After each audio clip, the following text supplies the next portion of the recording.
I'm your host, Greg Villafana, and we've partnered up with our friends at MPP to deliver short business tips each month.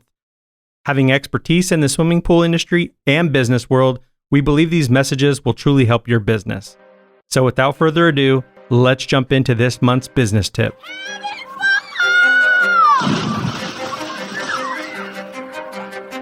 Welcome to your go-to podcast for the pool and spa industry. My name is Tyler Rasmussen. And my name is Greg Villafana. And this is the Pool Chasers Podcast. All right, Jessica. Well, thank you so much for taking the time to be with us on the show today. How you doing? I'm doing well. Thank you so much for having me. Love your background. Looks like you're getting ready for Christmas or something. Yes, I have my one of 3 Christmas trees. I'm lobbying for a 4th with my husband, and he's not buying it. But this is my snowman Christmas tree. I collect snowmen, and so now I have enough snowman ornaments that I can have an entire tree dedicated to them. Nice. Congratulations. Thank you. I got to ask, though, is it fake or real? Which way do you go? Oh, that's fake. That's fake. They don't have to worry about the house burning down, I think, with a fake one. And you can just put them up whenever you want. You don't have to make a special trip to go get one. So. Yeah, fake trees might be one of the best Christmas inventions of all time, definitely.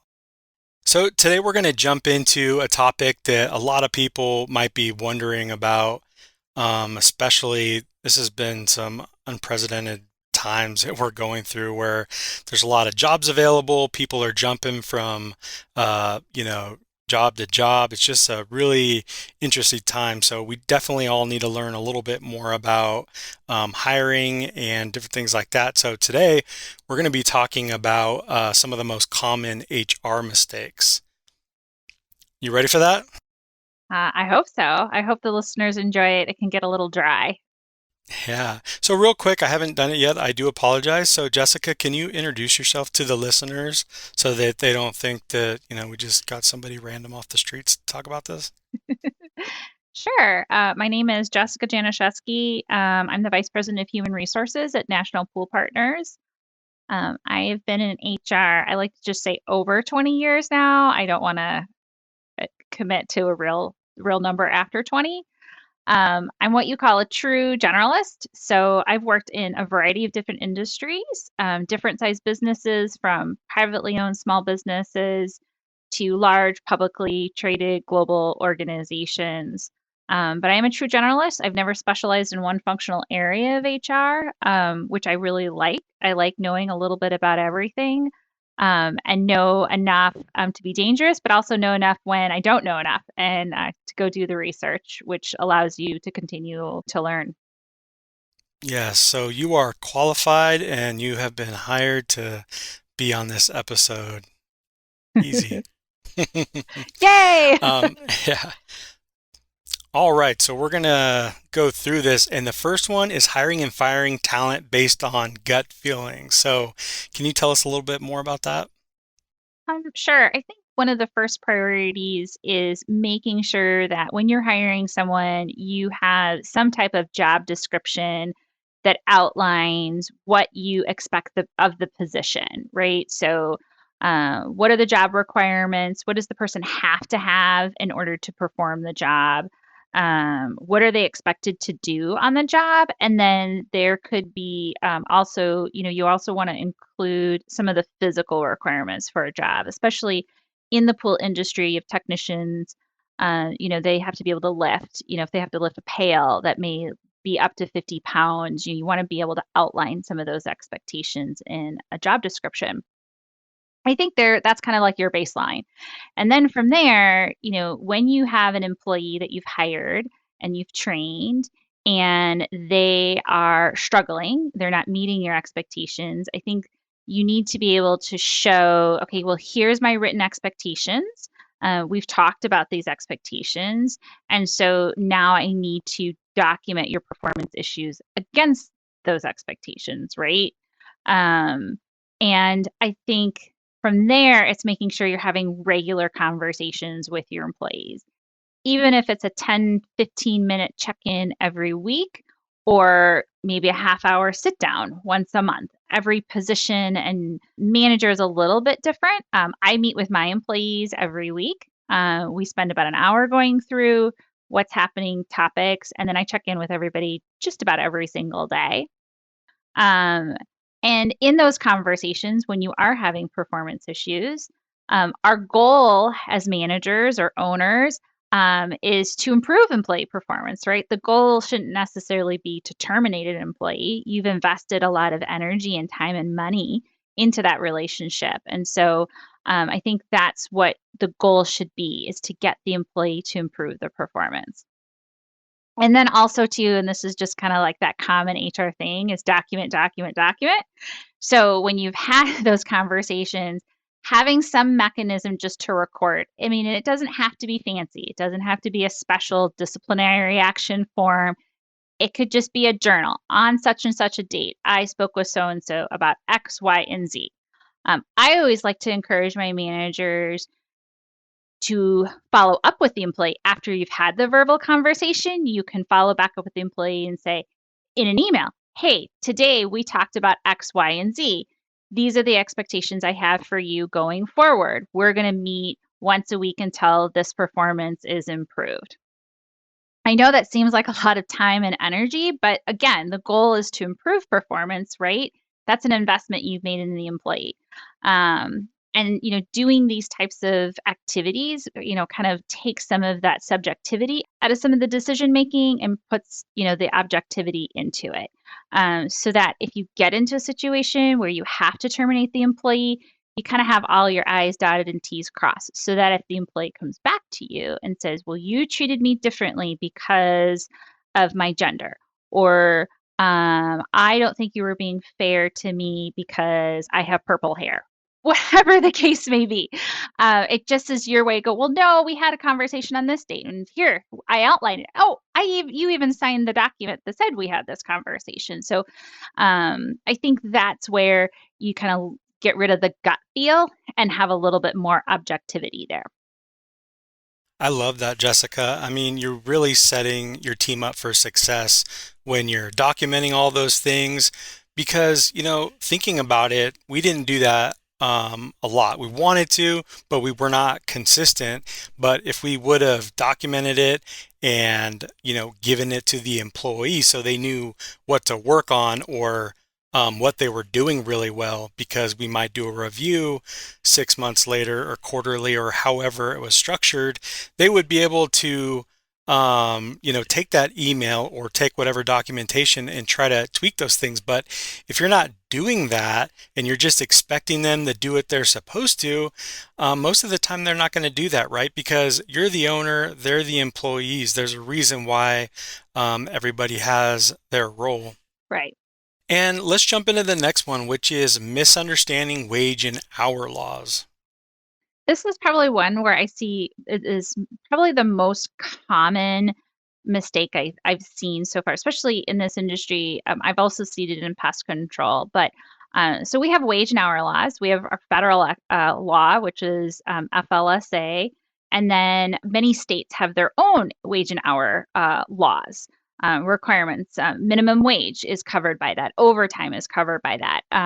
How do you define working hours?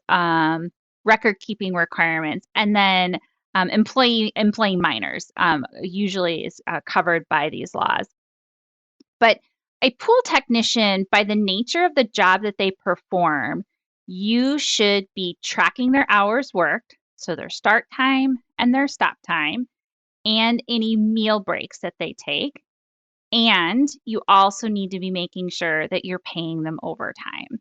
So there's been many situations in a variety of different industries where you see the owner or the president that come and go, well, I'm paying them a good salary. I don't want to worry about tracking hours. Well, in some situations, there's very defined positions that you are required to track their hours and to pay overtime and to make sure that you're paying minimum wage. So if you have questions about that, I think it's important that you either research the exemption requirements surrounding overtime, and if an employee's position would meet those exemption requirements, you can research that by going out to, the Department of Labor, or you can reach out to an employment attorney and help you with that type of analysis. But pool technicians specifically, based off of the job that they do, they would not be exempt of not paying them overtime. Does that make sense? Yeah, it makes total sense. And I was going to ask you, because this is a huge thing, have you worked in any other industry where you were paying employees hourly and they were working overtime, but in all honesty, they're kind of their own boss because, they might come in the morning in the company truck and spend 30 minutes to an hour at the warehouse or the shop, but for the other, 7, 8, 9, 10 hours, they're out in the field by themselves. So it's a lot easier, I guess, if you're in a office and you can see people and they're taking their 9 a.m. break and they're taking their lunch break and their 2 p.m. break, and then the 4 p.m. hits and you get to all walk out the door together. There's a lot more to stay on top of, I think, when people are out and about. Yes, that's a great question. So it comes to trust. One, you're already trusting the employee with your customers. You're trusting them with your brand when they're out on the road. You're trusting them with a very large piece of equipment, which is a vehicle. Those are thousands of dollars. So I don't see why you can't trust them to record their time properly. There's certain tools out there that you can utilize to verify that time is being properly recorded, whether it's GPS systems, routing systems, and then you have timekeeping systems, right? But really, it doesn't really matter because we're required to because of the type of employee that they are. They're a technician, they're working in the field, and by the nature of the job that they're performing, we have to record their hours. So there's ways to check that. But I would also say, yes, you're always going to have, and in my career, you always have them. You have someone who's kind of trying to scam the system or trying to take advantage. You're never going to get away from that. But it's like that 80-20 rule, right? You don't want to be spending 80% of your time worrying about 20% of your employees. You want to spend most of your time worrying about your 80% of your employees, who most likely are going to be trustworthy and, they're not, in a sense, stealing time from you. Right. I think some of the other kind of smaller things that I see is making sure, I know it seems obvious, but like we shouldn't be paying employees in cash. You always want to make sure you're withholding proper taxes. And when you're paying with gift cards, you can do that. But when you start having high dollar amount gift cards, you want to make sure that you're recording that payment as part of their wages. So you can still give the gift card, but if it's $100 gift card, you want to make sure that you add that to their gross earnings so that they pay taxes on it. You can get kind of into a pickle with the IRS if you're not doing that. And then I think the next one, this is where there's more of a gray area, is, are you paying your managers, salary, and are they truly managers to qualify to be paid, or, not to have to track hours and not to have be paid overtime. And so, I would think about, are your managers truly managers? Meaning, do they have the autonomy and the authority to hire, fire, impact someone's employment, right? They may not do it all by themselves, right? There's always feedback and there's always approvals to terminate someone and things like that. But, I see sometimes people are given the title of manager and they're not really a manager. We're inflating or using a title to maybe make someone feel good. But it's about the type of work that they're doing, and if we're paying them proper based off of the type of work that they do and not necessarily the title that they have. Does that make sense? That's really good. Yeah, that's all really good. And I've actually never heard of anybody being paid by a gift card. Maybe that happens more in some places, but I've actually never heard of that one. So let's jump into the next one, which is misclassifying employees and independent contractors. Sure. So we see this sometimes. You have independent contractors, or I've heard the term 1099 employee. Um, so there's actually two agencies that will monitor that if you are misclassifying. So not just from a wage and hour perspective, but also from an IRS perspective, right? Because if you have a contractor or a consultant or a 1099 employee, right, you're not responsible for the payroll taxes, right? If I'm a consultant and I'm providing you HR guidance, I'm going to pay for my own taxes when at the end of the year, I end up paying the full FICA, right? Because as an employer, you're paying a portion of FICA. The employee pays the other piece of it, from a payroll tax perspective. So it's hard. There's a lot of gray to it, in determining. There isn't, some prescribed, if they're doing X, they are X or they are Y. So, things to consider if you truly have an independent contractor or a true 1099 person working with you is that individual controls the manner with little instruction on the when, where, and how the work is performed. So if you think in terms of like a consultant, they're kind of telling you when they're going to show up. They're providing you guidance on how things should operate. I think the other thing to consider is, does the individual have other clients?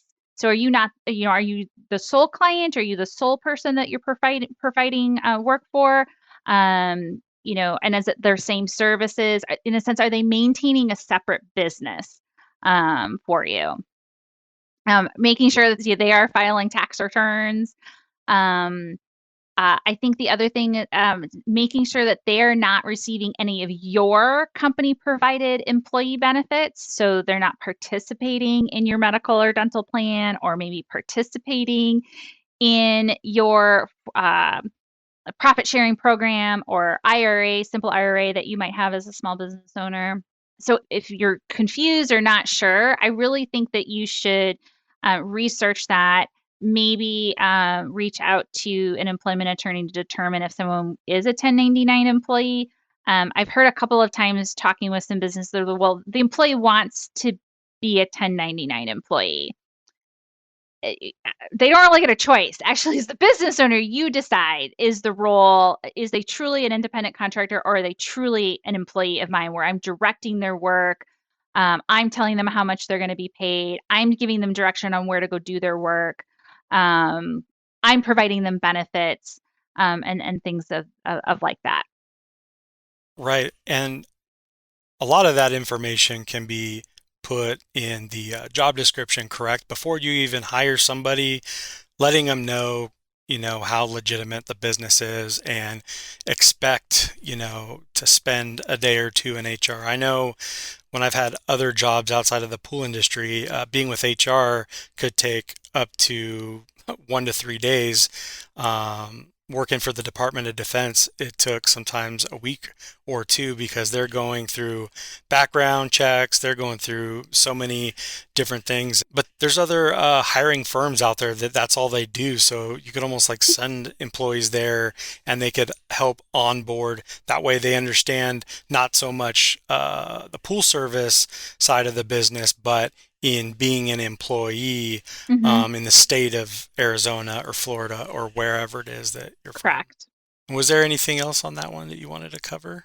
No, I think that's good. There's two resources. Actually, IRS has a kind of, you can research checklists or questionnaires to kind of go through if you think an employee might be borderlining, really, being a 1099, or if they really truly are an employee. Right. So let's move on to the next, which is common record-keeping mishandlings. Yes. So this is all about the documents, right? There's employment documents that you have as an employee and as an employer. The first one is that sneaky little I-9 form that the Department of Immigration, that they have you fill out to make sure someone's authorized to work in the United States. I think the most common thing an employer will say is, bring your driver's license and social security card, right, on your first day of employment. And so the form changes. So you always want to make sure, one, that you're pulling the most up-to-date form off the website. So they do update them. Sometimes they have an expiration date on them. So whatever you're hiring the employee, you always want to make sure that you're using the most up-to-date form. You want to make sure that you complete the form in its entirety. I think one of the most common things that employers forget, and even HR people who've been in the business a long time forget to put the hire date on. There's a section 2 from employers, and they forget that sneaky little hire date at the end and don't complete out the full name of the employer, the address, the date, things like that. Those are all things that could get you into trouble. And if you were ever audited by the Department of Labor, they would say, oh, you forgot this. Each one of those little things is kind of like a tick that they say, oh, you filled out this form wrong. So you always want to make sure that you're completing the sections in their entirety. I always get the question, should I or should I not copy the Social Security card and driver's license when the employee presents it? It's a matter of if you want to or you don't want to, but whatever decision you make, you need to do it all or nothing, right? So if you're going to do it, you do it for everybody. If you're not going to do it, then don't do it for everybody. So you got to kind of pick one way or the other. I've worked for businesses that they don't take a copy. They don't want the record. They don't want to be responsible for the personal information. So they view it, they record the information on the I-9, and then they give it back to the employee. I have other businesses that I've worked for. They want the record. They want to show proof that they looked at it, and this is what it looked like when they reviewed it and filled out the I-9. So regardless of what you do, you want to make sure that you're doing it the same for every employee that you hired. And you always want to make sure that you're doing it within the first 3 days. That's the requirement of them starting. And then there's 3, you call them List A, List B, and List C. So the way it works is you can do a document for List A, and that's the only thing. So like a passport is a really common List A document. Or you can do one document from List B and one document from List C. So that's List B would be identification. So driver's license, ID cards would be a List B document. And a List C document would be proof or eligibility to work. So that would be your Social Security card that shows proof that you're able to work in the United States. Those are some examples of common documents that would be used to complete the I-9. On the topic of I-9 real quick, does that have any control over the start date? So if, say, I just handed you the I-9, are we waiting on a period of time before somebody can start work? Or like how does that work? No, I mean, so there is a time component to it, right? But because the 3-day clock starts when the employee starts working. So you want to make sure that you complete it within the first 3 days of the employee working. So from the first day that they worked for you, you paid them their first, you want to make sure you complete that document in the first 3 days. Most employers are doing it on the first day. It's kind of part of that that paperwork that they fill out when they come in the building. A lot of things are automated now. So some companies have HR systems that will send an electronic one to them and they can complete it that way. But there is a time component. If you go beyond the 3 days, you can get yourself into a little bit of a pickle by allowing the employee to work without having that completed. And I think Makes the other sense. is the record keeping component to it, right? Like you're not supposed to keep those in personnel files. I've always used like a big binder, right? You stick them all together, A to Z, and you hold them in there, all your active employees. And then when an employee terminates, there is a record keeping requirement. It's either 1 year after termination or 3 years after hire date, whichever is later. So if I only worked for you for less than a year, you actually got to keep that I-9 in a separate file for 3 years after they had been hired, even though they terminated, right? Let's say they worked with you for 5 years, they terminated, then you only need to keep that I-9 for 1 year, and then you destroy it, right? Shred it. If you use a shredding company, put it in the bin that goes to the shredding company. So there is a record keeping requirement for it. Do you not recommend storing like in Dropbox in the cloud, different things like that? If it's safe, if you feel confident, you got think about you as a person. Are you confident that because it has a social security number on it, has your birth date on it, has your signature on it? So, so long as you feel that your systems are secure, sure, you could keep it electronically that way as well. one of the nice things that you have the ability, so if you're sitting here and you're thinking, ooh, I don't think I'm doing this right, you can do an audit of your I-9s. And I've done this in a lot of companies where I've started. It's kind of like one of the first things I'd look at. And if you audit and you go and go, oh no, we got errors and we got mistakes, you can fix them. You just need to make a little note on such and such date. I fixed X. I fixed the hire date. I added the hire date. You highlighted it. Or, oh shoot, I realized that someone's permanent resident card expired and I need to update the I-9. And it's already 6 months past the expiration date. If you make a good faith effort of auditing them and making corrections, you shouldn't have an issue if you were ever audited by the Department of Labor. Very good. And then getting into personnel records. So I would say that's kind of the next thing. We want to make sure when you have personnel records, common is they think just one file. I'm going to stick everything in there. I would recommend that you have 3 files. I know here's HR creating more bureaucracy, more record keeping and office time. But you always want to keep anything medical related separate from someone's personnel file. And there is separate record keeping requirements for doctor's notes. An employee comes in, says, I was sick and I had the flu, and that should be kept separate in a different file. And then you got your common personnel file, training records, performance reviews, disciplinary action, maybe their resume when they were started with you, and then a payroll file. That's where all their tax information is, wage information, maybe if they have social security numbers on their W-4 form that indicates what their tax withholdings are. I would keep all of that separated. That's just good practice when it comes to record keeping. Yeah, because you're always going to need it at some point. And if you can quickly access anybody on your team's information, one of those 3 or 4 parts in a quickly manner, it's going to make life so much better, because you could very well be digging around in files for, half the day if you even come up with it. Yeah, absolutely. So the last one, but not least, is policies outdated or not enforced. So this is talking about your handbook. If you're not going to update the thing, why have it? If you're not going to follow the policies or enforce them, why have them? Nothing says you have to have it. It's good practice. It's good practice to update it, look at it. I actually have a process where I keep an electronic kind of file, kind of a draft document. And anytime I come across something like, oh, I didn't like how that was written last year, and I just mark it up. And then at the end of the year, I go, okay, let's go open up that file. Oh yeah, I remember, we need to tweak this. I noticed employees misunderstanding this policy and I want to tweak it, or I want to update it. I want to put something new into it. And this was the idea I had back in the summer. And so, it comes back to, I would making sure that whatever you put in there, enforce it. It's just not there to have and just dust it off, once every 10 years. It should be kind of like a living, breathing document. It should be really reflective of your organization, your culture, and written in a way. So kind of the common policies, kind of those, best practices one.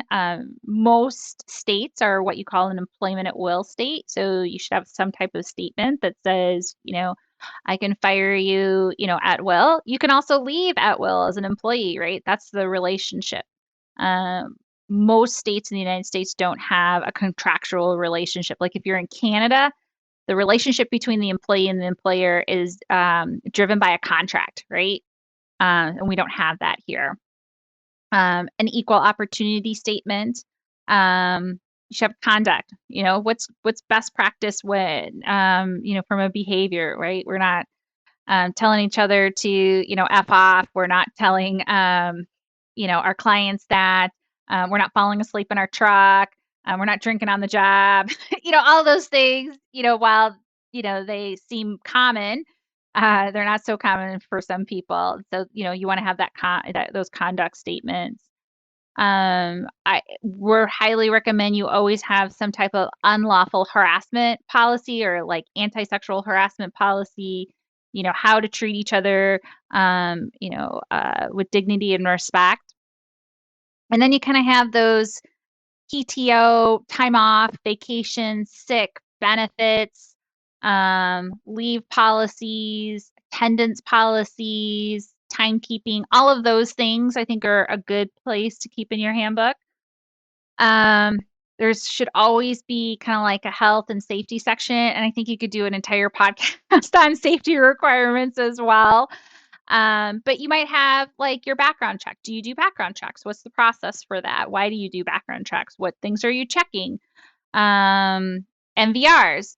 Obviously, if we are putting our employees out on the road in a company vehicle, you want to have an MVR run. A lot of times your insurance is going to require some type of motor vehicle records check of an employee who's driving your company vehicle.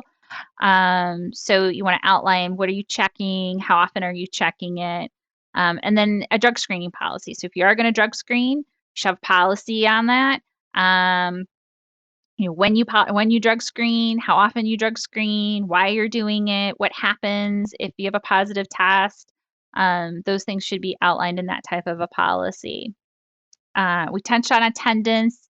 And then if you want to put anything about compensation, philosophies, or surrounding, those types of things. But all I got to say is it goes back to consistency. If you termination, like what do you do with vacation when an employee terminates? Some states, there are no requirements on what you do with your vacation policy.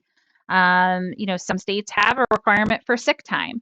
So it kind of depends, and you need to have policies surrounding some of those requirements. But it's important that if you're doing one thing for an employee and you don't do it for another, is there a reason why you did that? Were there situations differently, or is it just because I had a gut feel and I wanted to do it that way? That opens you up to risk, right? When you aren't following the policies that you had, that's just an extra layer of risk that you encounter with employees, and it leaves the door open for an employee to say, you're actually treating me differently because of my gender, or you're treating me differently because of my race, or I'm over 40. So that's where if you have the policies, you're following them. And if you don't want to have it, that's fine. You can do that too. But I always just say, if you're going to have it, then follow it. The other thing I think I wanted to say is I know a lot of times, and I do it, you go and research, hey, I'm looking for this policy. You go to the Google, you look for it, and you find it. You're like, oh, I like this. And then you just copy and paste and you stick it in your handbook and you don't really read it, or you don't modify it to be reflective of your business and your culture. And so you can tell that. I've helped businesses, I've consulted, on handbooks, and you can tell all of a sudden a policy reads differently, or it doesn't equal, or it references other policies that you don't have in your handbook. So if you're going to do the cut and paste, make sure you read it, edit it so it fits to your handbook and your business. Love that.